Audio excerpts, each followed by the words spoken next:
আজি ভাৰত স্বাধীন হোৱা ৭৩ বছৰ হলে বিজেপি চৰকাৰৰ আজি 4 বছৰ শেষ হ'ব ধৰিছে। আজি তেখেতসকলে কয় যে আদিবাসীৰ কাৰণে এছটি কাম কৰি আছো, যদি কৰি আছে তেতিয়াহ'লে আজিলৈকে ডিক্লেয়াৰ দিব পৰা নাই কিয়?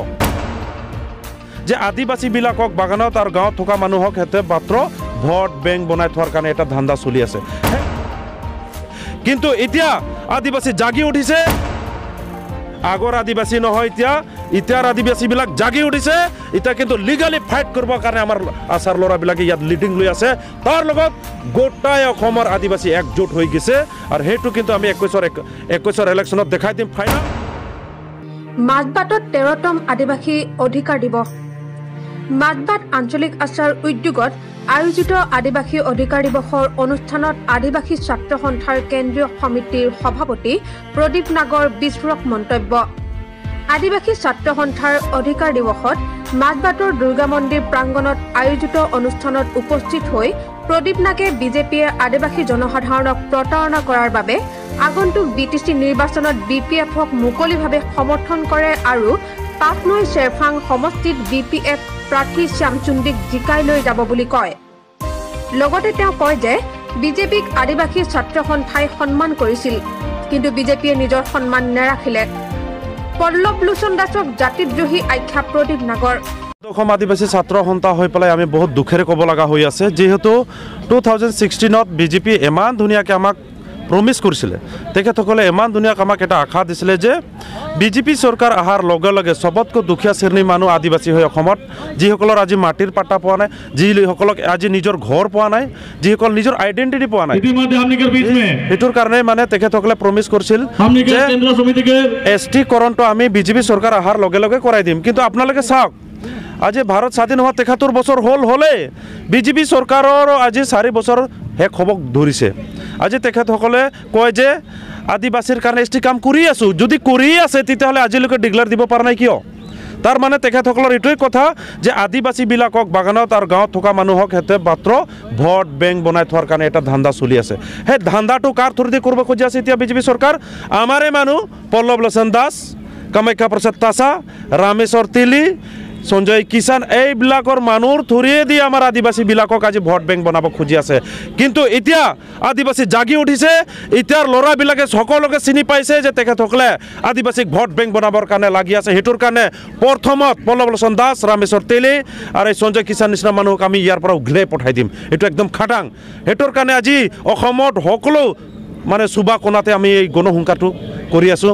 আজি ইয়াত হ'ল আমাৰ 13 তাৰিখত আজি মাৰ্ঘেৰিটাত হ'ব, 14 তাৰিখত ডিব্ৰুগড়ত হ'ব, তেনেকুৱা গোটাই এখনত হ'ব, 29 তাৰিখত আমাৰ ঢেকিয়াজুলিত হ'ব ষ্টেট লেভেলৰ। গতিকে এনেকুৱা আমাৰ গণসংখ্যাৰ চলি থাকিব যেতিয়ালৈকে আদিবাসী ST নাপায়। কাৰণ ST হয় সাংবিধানিক একটা প্ৰটেকশ্যন, যিহেতু আদিবাসীবিলাক আজিলৈকে একো প্ৰটেকশ্যন পোৱা নাই, না মাটিৰ প্ৰটেকশ্যন, না পলিটিকেল প্ৰটেকশ্যন, না এডুকেশ্যন প্ৰটেকশ্যন, না জীৱনৰ প্ৰটেকশ্যন, একো প্ৰটেকশ্যন পোৱা নাই আদিবাসীবিলাক। তেতিয়াহ'লে সেইটো নকৰি পেলাই কি কৰিব খুজি আছে তেখেতসকলে? ক'ত বাগানৰ মানুহবিলাকক 3000 টকা সোমাই দিছে, ক'ত বিনামূলীয়া চাউল মানে যাচি ফুৰি আছে, ক'ত ৰেচন কাৰ্ডৰ কথা কৈ আছে, যিটো নেকি আমি নিজে কৰি ল'ব পাৰোঁ। আৰু এইবিলাক কামটো যিমানটা ৰাজনৈতিক দল আছে সিহঁতে কৰি গ'ল। গতিকে নতুন কাম একো বিজেপি কৰিব পৰা নাই, কৰিব নোৱাৰে। মাত্ৰ বিজেপিৰ স্বভাৱ এটাই দেখা পাইছোঁ, খালি প্ৰমিচিং চৰকাৰ, মানে খালি প্ৰতিশ্ৰুতিৰ বাহিৰে আৰু একো কৰিব নোৱাৰে। এইটো একদম খাটাং হৈ গ'ল। আৰু তেখেতসকলে চাবকে সাথ চাবকা বিকাশ ক'ত বিকাশ কৰিলে? আজি তেখেতসকলে ডিভাইড এণ্ড ৰোল পলিচিটো চব জেগাত কৰি আছে। ধৰ্মৰ মাজতো ডিভাইড এণ্ড ৰোল পলিচি, জাতিৰ মাজতো ডিভাইড এণ্ড ৰোল পলিচি, ৰাজনীতিকৰ মাজতো ডিভাইড এণ্ড ৰোল পলিচি। তেতিয়াহ'লে ক'ত চাবকা সাথ চাবকা বিকাশটো মিছা কথা। সেই শব্দটো মাত্ৰ মানুহক বুৰ্বক বনোৱাৰ কথাই হয়। সেইটো আমি স্পষ্ট হ'লোঁ।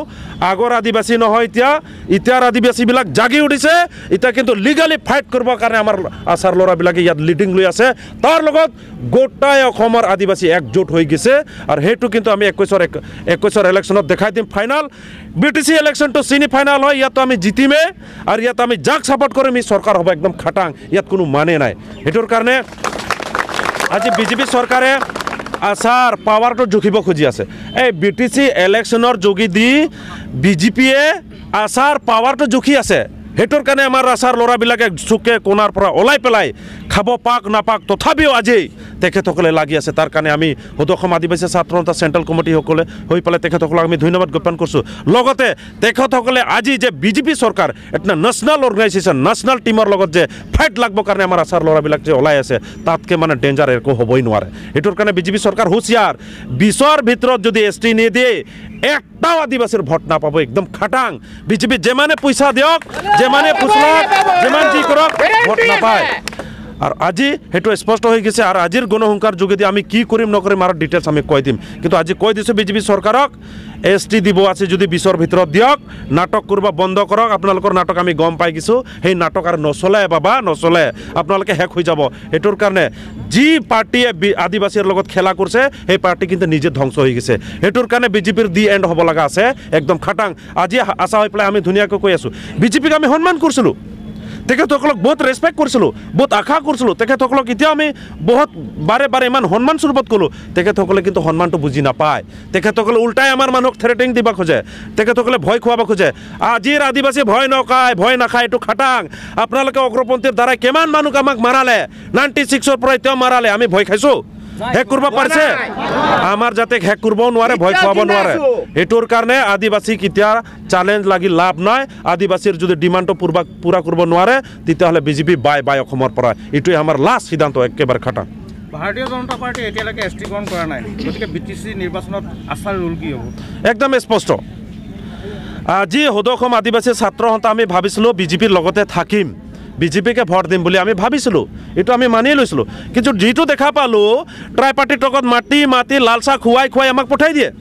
লাষ্টত যিটো 9 তাৰিখৰ বৈঠকত কি ক'লে আদিবাসীক ST কৰাম একদম খাটাং, তাৰ লগতে কোচ ৰাজবংশী মৰাণ মটকো কৰাম। ভাল কথা, অসমৰ জনগণৰ কাৰণে চিন্তা কৰিছে, আমি বিৰাট ভাল পাইছিলোঁ। যিটো বড়োবিলাকক BTR দিলে আমিতো বেয়া পোৱা নাই, ভালে কথা, প্ৰটেকশ্যন হ'ব, ছেভ হ'ব, ৱেল এণ্ড গুড।